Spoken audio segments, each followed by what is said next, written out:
Illustration 20 late function का domain है 0 included से 2 इंक्लूडेड तक। को डोमेन है all real number, B continuous and F0 पे जो वैल्यू है वही F2 पे वैल्यू है इसका। Prove that there exist x1 and x2 in 0 to 2 not included 0 and not included 2 such that x2 minus x1 equal to 1 and F of x2 equal to F of x1। तो directly अपन F के function में अगर आई we T लगाना चाहे तो नहीं लगा सकते, क्योंकि यहाँ पे एफ ऑफ टू मतलब इन दोनों के बीच में आई वी टी अपन नहीं लगा सकते। F0 और F2 में क्यों नहीं लगा सकते? क्योंकि हमसे ऐसा बोला गया है आई वी टी रूल में कि F of A is not equal to F of B. तो F of A is not equal to F of B रहना चाहिए। तो अपन एक जी एक्स फंक्शन एज्यूम करेंगे। देखिए कितना प्यारा फंक्शन एज्यूम करते हैं अपन।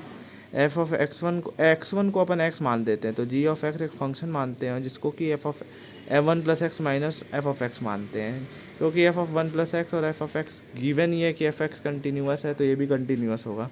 तो जी सिक्स की वजह से एफ ऑफ एक्स भी कंटिन्यूस हो गया। और जी जीरो रखेंगे तो F one minus F zero आएगा, और जी वन रखेंगे F two minus F one आएगा, जो कि G one F zero minus F one हो गया। तो दोनों स्टार और माइनस स्टार मतलब जी जीरो जी वन के बीच में एक रूट होगा, और ये जी फंक्शन कंटिन्यूस है इसलिए यहाँ पे आई बी टी एग्जिस्ट करेगी। और यहाँ पे जीरो से टू के बीच नहीं, जीरो से वन के बीच मतलब एक्स जी वाले फंक्शन में जीरो से वन के बीच में एक x1 एग्जिस्ट करेगा जहाँ पे g ऑफ x1 जीरो होगा। तो फिर g ऑफ x1 रखेंगे अपन, तो one of g of x1 is equal to F of one plus X one minus F of x1। तो ये जीरो हो गया। F of one plus X one is equal to minus equal to plus of x1। One plus X one को x2 मानते हैं, x2 minus x one one हो गया, और F of x2 equal to F of x1 हो गया।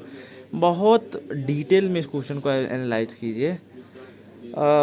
मैं इसमें यहाँ पे कंफ्यूज था कि अपन 0 2 को इंक्लूड क्यों नहीं कर सकते हैं। इसलिए नहीं इंक्लूड कर सकते हैं कि अगर अपन 0 को इंक्लूड करते हैं तो 0 से 1 एफ ऑफ 0 एफ ऑफ 1 बराबर होना चाहिए। तो एफ ऑफ 0 और एफ ऑफ 1 जब बराबर होगा तो मेरा जी जीरो जीरो हो जाएगा और जी वन भी जीरो हो जाएगा। तो यहाँ पे जी फंक्शन में आई बी टी नहीं लगा सकते हैं। ये इस क्वेश्चन का क्रक्स है। बहुत ही ज़बरदस्त आई बी टी के बेस्ड पे क्वेश्चन है। आप इसको लगाइए और इसका आनंद उठाइए। जय श्री राम।